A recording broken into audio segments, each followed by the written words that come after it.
Hello everyone, welcome to Sanmarga classes.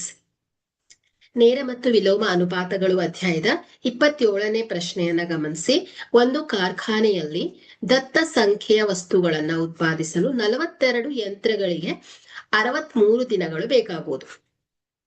ಇಷ್ಟೇ ಸಂಖ್ಯೆಯ ವಸ್ತುಗಳನ್ನ 54 ದಿನಗಳಲ್ಲಿ ಉತ್ಪಾದಿಸಲು ಎಷ್ಟು ಯಂತ್ರಗಳು ಬೇಕಾಗುವುದು? ಸೊ ಈ ಲೆಕ್ಕ ಏನ್ ಹೇಳಿ ವಿಲೋಮ ಅನುಪಾತಕ್ಕೆ ಸಂಬಂಧಿಸಿದಂತ ಲೆಕ್ಕ. ಸೊ ಅಂದ್ರೆ ಏನಾಯ್ತು, ಇಲ್ಲಿ ಕೆಲಸದ ಪ್ರಮಾಣ ಒಂದೇ ಆಗಿರೋದ್ರಿಂದ ಸೊ ದಿನಗಳ ಸಂಖ್ಯೆ ಕಡಿಮೆ ಆದಂತೆ ಯಂತ್ರಗಳ ಸಂಖ್ಯೆ ಹೆಚ್ಚಾಗ್ಬೇಕು ಅಲ್ವಾ. ಸೊ ಇಲ್ಲಿ ನೋಡಿ, ಯಂತ್ರಗಳ ಸಂಖ್ಯೆ ಎಷ್ಟು? 42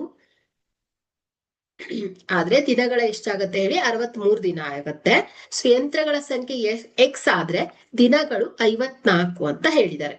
ಸೊ ಹಾಗಾದ್ರೆ ಇಲ್ಲಿ ನಾವು ಸೂತ್ರವನ್ನ ಅಪ್ಲೈ ಮಾಡಿದ್ರೆ ಸೊ ಏನಾಗುತ್ತೆ, m1 into d1 is equal to m2 into d2. So m1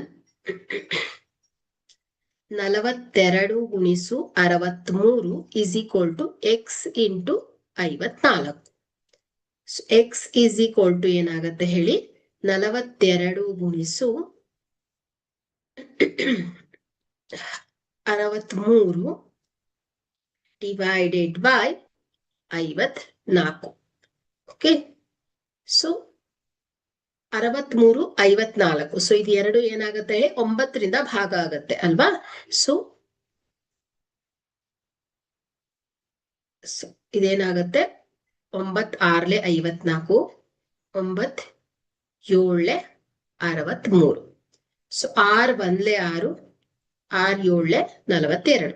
so 7 7 ಏನಾಗತ್ತೆ ಹೇಳಿ? 49 ಬಂದಿದೆ. ಸೊ ಅಂದ್ರೆ ಏನಾಯ್ತು ಇಲ್ಲಿ? ಎಕ್ಸ್ ಈಸ್ ಈಕ್ವಲ್ ಟು 49 ಯಂತ್ರಗಳು.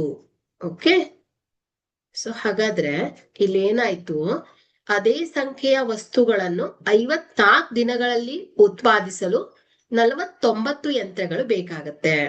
ಓಕೆ, ಸೊ ಇಲ್ಲಿ ವಸ್ತುಗಳನ್ನು ಉತ್ಪಾದಿಸಲು 42 ಯಂತ್ರಗಳಿಗೆ ಎಷ್ಟು ದಿನ ಬೇಕಾಗಿತ್ತು? 63 ದಿನಗಳು ಬೇಕಾದ್ರೆ ಇಷ್ಟೇ ಸಂಖ್ಯೆಯ ವಸ್ತುಗಳನ್ನ 54 ದಿನದಲ್ಲಿ ಉತ್ಪಾದಿಸಬೇಕು ಅಂದ್ರೆ ಎಷ್ಟು ಯಂತ್ರಗಳು ಬೇಕಾಗತ್ತೆ? 49 ಯಂತ್ರಗಳು ಬೇಕಾಗತ್ತೆ. Okay, thank you.